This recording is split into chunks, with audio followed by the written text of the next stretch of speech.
조갑제 TV 시청자 여러분 안녕하십니까? 2019년 6월 22일 제가 있는 오스트리아 비엔나 시간은 밤 10시 48분입니다. 그리고 한국 시간은 6월 23일 오전이 되겠습니다. 이른 새벽이 되겠습니다. 56명에 이르는 전직 대사 외교관들이 공동성명서를 냈습니다. 내용은 최근 한국기독교 총연합회는 문재인 대통령이 금년 12월까지 하야할 것을 요구하였다. 우리는 작금의 국가적 위기 상황에서 나온 이 성명이 매우 시적절한 것으로 생각하며 이에 지지를 표명한다. 요컨대 문재인 대통령 연말까지 하야하라는 이야기입니다. 여기에 이름을 올린 분들은 아주 유명한 분들이 많습니다. 이재춘 전 러시아 대사, 조원일 전 베트남 대사, 이인호 전 KBS 이사장, 이분은 러시아 대사를 지내신 분입니다. 김석우 통일부 차관, 그리고 박동순 전 이스라엘 주재 대사, 유병현 전 주미 대사, 그리고 합참의장 이름도 보입니다. 이분들이 왜 문재인 대통령의 하야 촉구에 지지를 표명했느냐 하는 것은 지금부터 제가 소개를 해드리는 내용으로 가름할 수가 있겠습니다.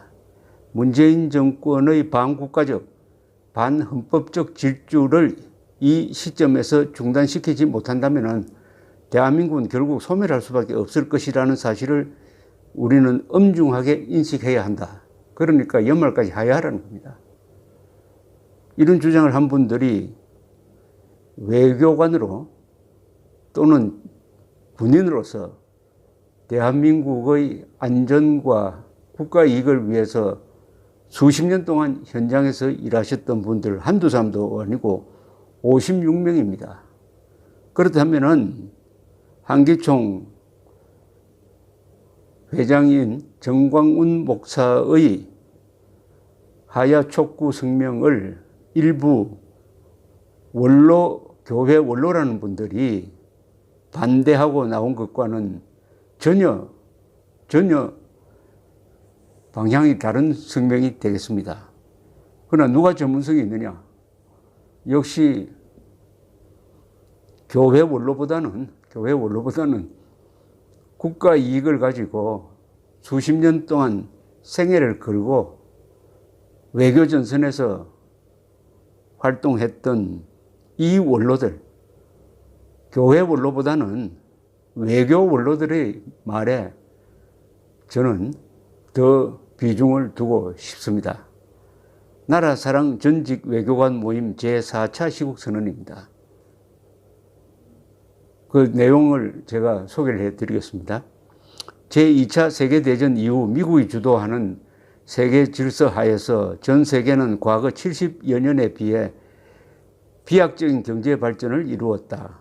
세계 경제는 지난 60여 년간 연간 4%씩 성장하였고 자유무역이 급속히 신장되었다. 세계 경제가 이렇게 발전한 것은 기본적으로 자유민주주의와 시장경제의 확산에 따라 경제 발전에 유리한 환경이 조성되었던 것에 기인하였다. 이승만 대통령은 이러한 세계사적 흐름을 일찍이 간파하고 자유민주주의 이념에 기초하여 대한민국을 건국하였다. 건국 대통령을 이어 등장한 박정희 대통령은 우리도 할 수 있다라는 강건한 정신력으로 무장하여 미국 및 일본과의 긴밀한 협력을 바탕으로 한민족 역사상 가장 획기적인 경제발전의 기반을 구축하였다. 오늘날 번영된 대한민국이 세계 선진 문명에 합류하게 된 것은 바로 여기서 비롯되었다. 도도한 세계사적 흐름에 역행하여 공산주의 이념을 신봉하고 있던 북한, 중공, 소련은 암암리에 서로 공모하여 대한민국을 공산화하고 김씨 왕조를 구축하려는 목적으로 남쪽으로 기습 침략함으로써 이 나라를 잿더미로 만들었으나 우리는 이에 굴하지 않고 다시 일어나 나라를 재건하였다.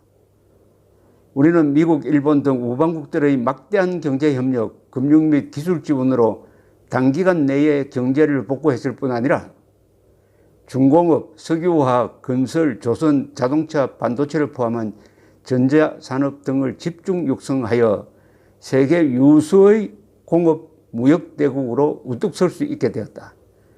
문재인 대통령은 이렇듯 자랑스러운 대한민국의 건국과 발전의 역사를 애써 외면하고 그간 우리 국가 발전의 큰 초석이 되어 있던 한미동맹을 여러 측면에서 위태롭게 하고 있다. 한미 간 전시작전 통제권 전환, 사드 배치에 대한 미온적인 태도, 미국 주도의 미사일 방어체제 참여 거부, 한미일 3국 협력체제 동참 주저 등이 바로 이러한 것들이다. 문재인 정부는 대일 외교 정책과 관련하여 오늘날 핵심적인 자유민주주의 국가의 하나이자 G7의 일원인 일본을 마치 과거 군국주의 일본인 양 착각하고 여러 과거사 문제에 있어서 끊임없이 감정적인 도발을 함으로써 국익을 해치고 있을 뿐 아니라 국제적으로도 빈축을 사고 있다. 문재인 정권은 중국을 의식하여 한미 간 방위협력에 비협조적인 태도를 취하면서 한미일 삼국동맹에 반대하는 약속을 하는 등 중국에 대해 우리의 주권을 마치 포기하는 것과 같은 굴종적 태도마저 보여주었다. 이에 반해 문재인 정부는 우리의 건국과 경제발전에 허다한 난관을 조성했던 북한과는 비현실적인 대북 화해 정책을 줄기차게 추진해오고 있다. 문재인 정부가 북한과의 진정한 대화와 화해를 원한다면 6.25 남침으로 인해 북한에 억류된 국군 포로의 송환과 북한 주민들에 대한 인권 유린 상황 개선을 요구하는 것이 우선되어야 할 것이다. 북핵 문제와 관련 문재인 정권은 북한의 완전한 비핵화 원칙에 입각한 핵무장 포기 의사가 전혀 없는 상황에서 한미동맹과 연합방위태세 등 우리의 국방태세를 허무는 일을 다반사로 하고 있다. 특히 4.27 판문점 선언과 9.19 평양 공동선언 및 남북군사합의선은 대한민국의 일방적인 무장해제를 의미하며 이들은 주사파 정권의 궁극적인 목표인 남북 연방제로 가는 촉진제 역할을 할 것이다. 최근 문재인 정권은 북한과의 석탄 및 정제유 밀무역을 의심받는 행동을 하여 유엔의 대북 제재를 스스로 위반하고 있다는 의혹까지 사고 있다. 이는 결과적으로 우리 금융기관에 대한 국제사회의 제재를 자초하고 나아가 국가 신용을 추락시켜 국제무역시장에서 퇴출당하는 위태로운 상황을 만들 수도 있다.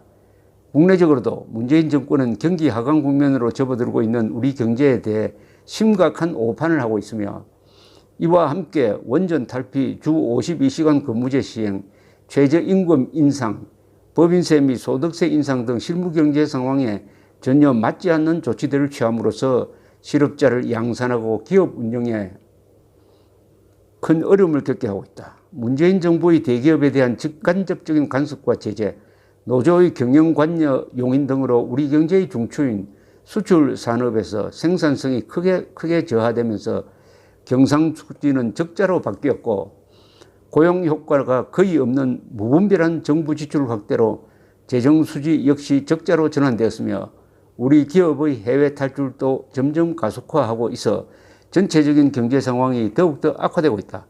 이러한 국가 정책 실패에 대하여는 국제신용평가기관도 이를 예의주시하면서 금년도 한국의 경제 성장 전망을 2%로 하향 조정하고 있다.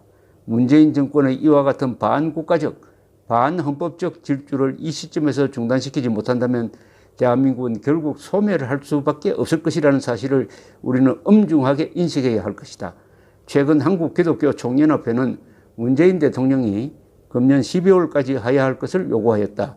우리는 작금의 국가적 위기 상황에서 나온 이 성명이 매우 시적절한 것으로 생각하며 이에 지지를 표명한다.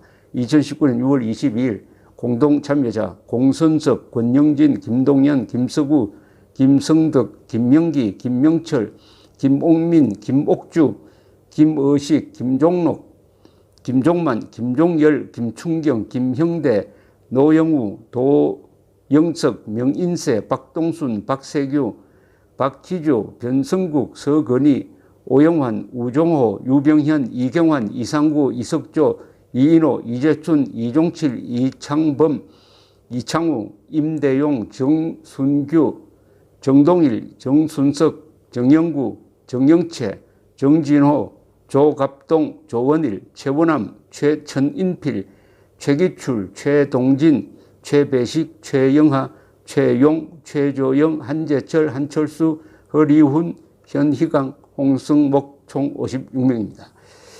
이 성명서는 뭐 하나 뺄 게 없습니다. 사실대로 온건하게 표현했습니다. 온건하게 표현해 놓으니까 이렇게 잘못된 것을 쭉 나열하니까 결과적으로 이런 결론에 저절로 도달합니다. 이 시점에서 반국가적 반헌법적 질주를 중단시키지 못하면 대한민국 소멸한다. 그러니까 한기총 회장의 주장대로 금년 12월까지 하야할 것을 요구하겠다. 자연스러운 결론입니다. 여기에 특히 문재인 정권의 무조건적 반일 정책을 비판하고 있습니다. 외교관이 하는 비판이니까 더 실감이 납니다.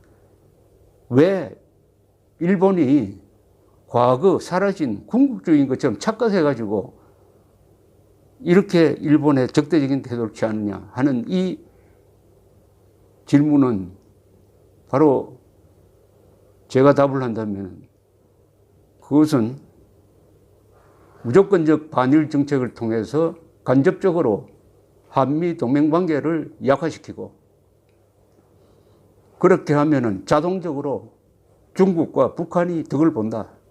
그것을 모르고 그렇게 할 리는 없습니다. 그렇다면은 문재인 정권이 이 정책을, 이런 외교 정책을 계속 가져가고 그리하여 국제적 큰 분쟁이 일어났을 때 지금 문재인 정권의 큰 국내적 정책의 핵심은 분열인데 외부의 충격과 국가 내부의 분열이 같이 왔을 때 대한민국은 어떻게 되느냐? 그것은 과거 백제 고구려가 망한 사례가 있습니다. 안보 위기와 국민 분열이 같이 오면 망합니다. 바로 그 길로 가고 있으니까 국민이 할 일은 가장 온건한 외교관들까지 나서가지고 연말까지 하야하라. 는 요구에 지지를 표명한다. 얼마나 절박한 고소입니까? 참고하시기 바랍니다. 감사합니다.